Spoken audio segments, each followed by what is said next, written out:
Que a graça e a paz do nosso Senhor Jesus Cristo esteja sobre todos aqueles que nos assistem nesse momento. O texto para a nossa meditação de hoje encontra-se no livro de Atos, capítulo 16, versos 27 a 34. Nos diz assim a palavra do Senhor. O carcereiro despertou do sono e, vendo abertas as portas do cárcere, puxando da espada, ia suicidar-se, supondo que os presos tivessem fugido. Mas Paulo bradou em alta voz: não te faças nenhum mal, que todos aqui estamos. Então o carcereiro, tendo pedido uma luz, entrou precipitadamente e trêmulo, e prostrou-se diante de Paulo e Silas. Depois, trazendo-os para fora, disse: Senhores, que devo fazer para que seja salvo? Responderam-lhe: crê no Senhor Jesus e serás salvo tu e tua casa. E lhe pregaram a palavra de Deus e a todos de sua casa. Naquela mesma hora da noite, cuidando deles, lavou-lhes os vergões dos açoites. A seguir foi-lhe batizado e todos os seus. Então, levando-os para sua própria casa, lhes pôs à mesa, e com todos os seus manifestava grande alegria por terem crido em Deus.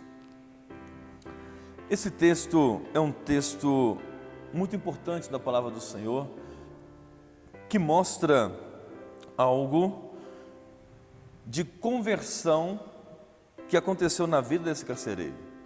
Se olharmos os versos que antecedem aqueles que nós lemos, nós vamos observar que Paulo e Silas foram presos, arrastados da praça, açoitados, jogados na prisão, sem nem ao menos ter um julgamento do fato do qual eles estavam sendo acusados.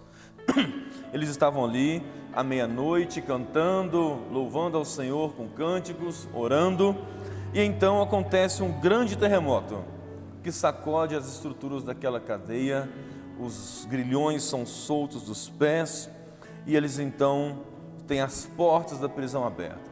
Aquele carcereiro que estava dormindo, porque ele desperta do sono, ele vendo as portas abertas, puxa da espada para que ele fosse se matar. Isso porque um soldado dormir em serviço naquele tempo era a condenação de pena de morte.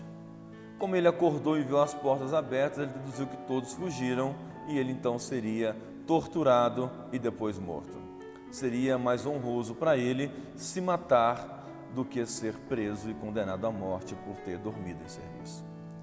Aquele homem então, Paulo vendo aquilo que ele ia fazer, grita para que ele não faça e diz que todos ali estavam.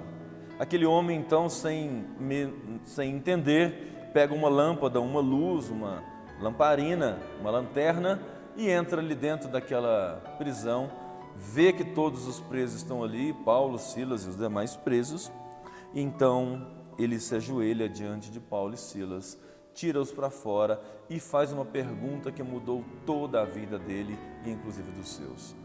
O que devo fazer para que eu seja salvo?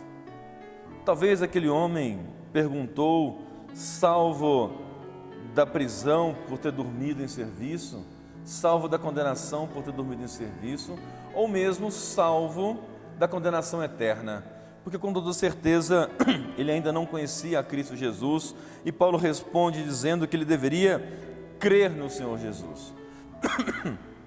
E a pergunta desse homem, ela é uma pergunta que ecoa até hoje em nossos ouvidos. O que eu posso fazer para ser salvo? Bom, nós só podemos fazer que é crer em Cristo Jesus. Não tem outra forma de salvação, não tem outro meio pelo qual nós possamos ser salvos. Não tem boa obra, não tem nada importante, não tem nada que nós façamos que Deus vai olhar para nós e dizer: você vai entrar no meu céu porque você fez isso e aquilo, a não ser crermos em Cristo Jesus. O texto continua dizendo colocando alguns saltos aqui de algumas horas, que ele foi batizado, todos da sua casa, e a conclusão foi que todos ali se alegraram muito diante de Deus. É importante que você entenda e saiba e nunca esqueça de que a salvação gera a consequência da vida com Cristo de forma completa. Aquele que é salvo quer ser batizado, aquele que é batizado está alegre porque agora ele está em direção ao céu de Deus. Que Deus abençoe a sua vida, que você seja cada vez mais abençoado por Cristo Jesus. Deus abençoe a todos.